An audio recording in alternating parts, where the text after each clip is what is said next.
you have an interesting way of. I learned that from you. That identity manifests into your behavior, and then behavior into no identity into beliefs, beliefs Beliefs and into values. behavior. Yeah, beliefs and values.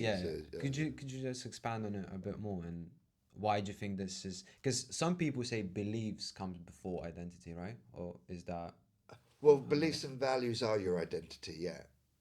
okay? So your beliefs and values again are your filters for your behavior. Mm-hmm.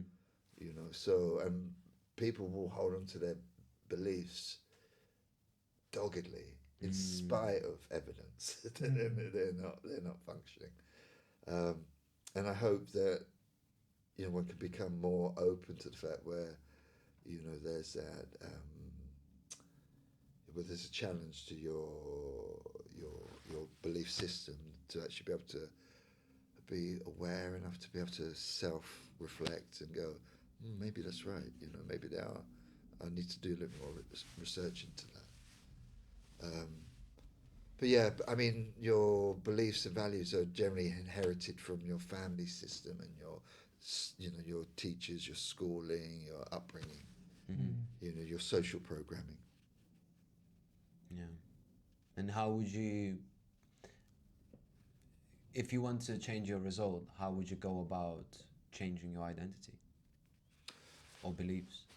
Yeah, that's right. So yeah, if you want, I mean, to change your identity, then you've got to evolve your beliefs and values. So first of all, you've got to acknowledge there's an issue, right? Otherwise, where do you start?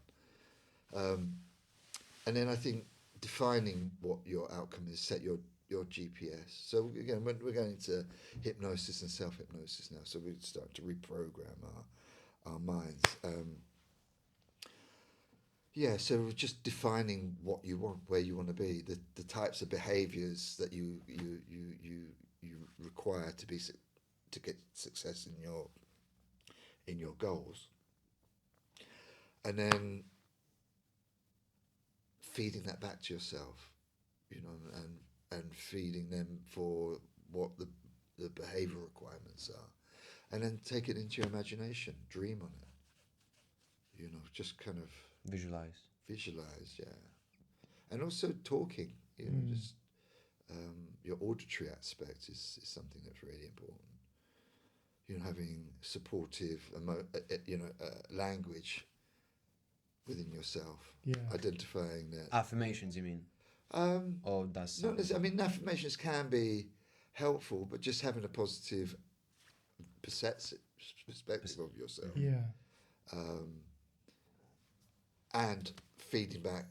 So if you want to become boxing world champion, right, you've got to go to the gym and train. You can't just shout information. Yeah, from the mirror, right? yeah, you can't. You can't just study it in your. I'm the world champion. Yeah. So you got to go. Yeah. But you might to go to the gym, you got to perceive yourself being there, Yeah. right? Yeah. So perceiving yourself in the gym and training your mind to not only be there, but the quality of your time there is really important. Would you say like a lot of sort of within hypnosis, it's sort of only there once it's sort of backed by action in a way? What do you mean by there? Because like, if you think about sort of like hypnosis or sort of retraining the mind in a way of things that you want to achieve, would you say that sort of that's only going to inherently stick in your mind as long as you're sort of producing those actions in which you want to?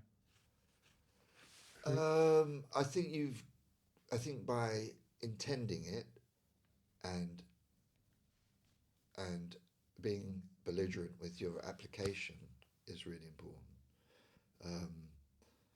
Yeah, so till you've got the results you want, you keep plying back and adjusting your.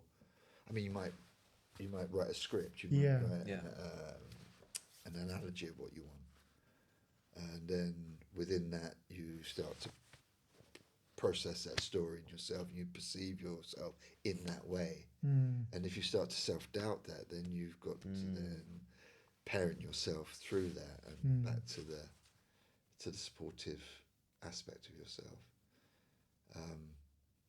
I mean, the idea of hypnosis and trance, we are never out of trance. So, You know, that whole thing of close your eyes and listen to my voice. And it's just, it's a parlor trick, really. Yeah, because you're always in your mind, so you're always able to take the reins and guide that horse to where it wants to go.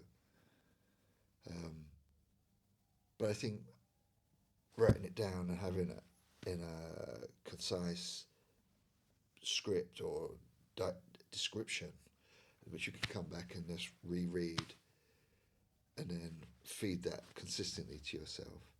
And then after a period of time, you know, you might adjust that to, okay, I didn't quite, I've got some movement, but I may need to adjust such and such. And then you start adding to that. It's sort of like that junction changing on that sort of GPS in a way. Yeah. You're just... Yeah, I mean, the thing is that your behaviour, your beliefs and values and your actions are automatic, right? So they're a program. Realizing that they're not giving you the right results is you're looking back on your results and you're seeing the results. So there's an aspect of you that's able to review and therefore adjust, or at least not be happy with the results. So you know you want a different outcome. So there's a part of you that can perceive that, and then will know whether you've gained those results or not. And then, as I say, then it can start adjusting. But if you just try and do it without defining it, it's really tough. Yeah. Because it's just a little bit in free fall, and you need to apply the same context over a short period of time. They reckon 28 days Really? for your mind to take up a new program.